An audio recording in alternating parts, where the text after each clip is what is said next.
Al Jazeera website. So the latest on that front is that Nicolas Maduro, the president of that country, has declared victory in an election that was supposed to determine the country's, future, political future. You know that the government is not being backed by the international community, and as a result, he is not having a lot of support politically, including from North America, which is really vital to that country. So people have been out in the streets for months now protesting his leadership against it. There was an unofficial referendum conducted by the opposition that obviously he did not win. So clearly he's under a lot of political siege. So the basis or the origin of people's this unhappiness with him is that the economy of Venezuela has been doing badly in the recent past, including having a lot of a lack of food in that country, which is a really modern country. So you wouldn't expect, they're not facing any famine, but the economy is really slumped,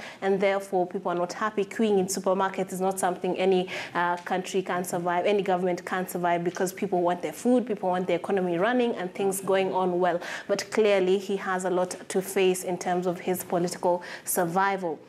So the Al Jazeera is giving us that. It is a shift from its usual coverage from the past few weeks, which has been focused on what is happening in the Middle East and that diplomatic spat between Qatar and the rest of a number of Gulf states. So this is a really interesting shift. Take a look at the Al Jazeera to find out what's happening in the rest of the world. Let's move on to the next paper, which is the CNN. It's telling us on what's happening in Northern Korea, whereby of course they conducted yet another missile test, which landed quite close to the coast of Japan. So this has been condemned, and the headline for that today is "Time for Talk is Over." This is by a statement from the United States, whereby they're trying to figure out some alternative ways of dealing with North Korea, because clearly what they're doing so far is not working. The talks, the intervention by other neighboring countries are not working. So clearly they're trying to find new ways of dealing with that country and making sure that the tensions in that part of the world calm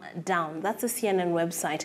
And next we have the Daily Monitor, today focusing on an Al-Shabaab attack that the Al-Shabaab claims killed 38 AU soldiers rather.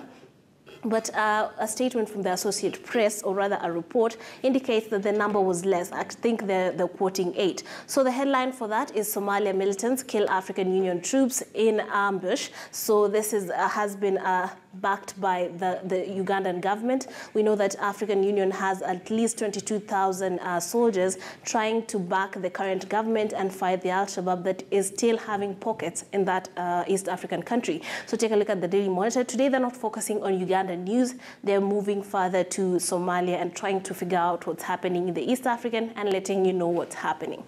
Let's move on to the next paper, which is, I think, the Washington Post. Today it's dealing with the U.S. relations with Russia. So this is interesting because there has been a lot of speculation between Donald Trump's association, or friendship rather, with Putin. So while they have denied, the United States has denied repeatedly that there are no clear relations or undue relations or inappropriate relations with that country, the media has been really hard on those two countries. So today there is a bit of a fallout between the United States and Russia, and the headline for that is "Putin orders 755 personnel out as U.S. mission in Russia in response to sanctions." The United States has gone on with its sanctions against Russia, and Russia has responded. So what is interesting about this is that this is the largest number of personnel cuts in terms of diplomatic deployment to another country between the US and the Russia. So this is really interesting. It will be nice to see how the United States, not really nice, but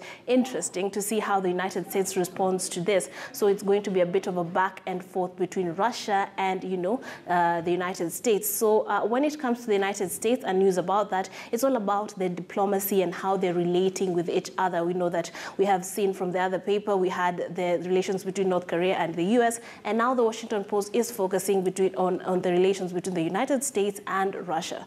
That's the last paper that wraps up World Press for us today. Well, Trix, thank you very much for that, and that's how we wrap it up here on Worldview. Many thanks for staying with us. Betty Kialo comes in next with News Center, so don't go too far. And of course, remember, we're still counting down to Kivumbi.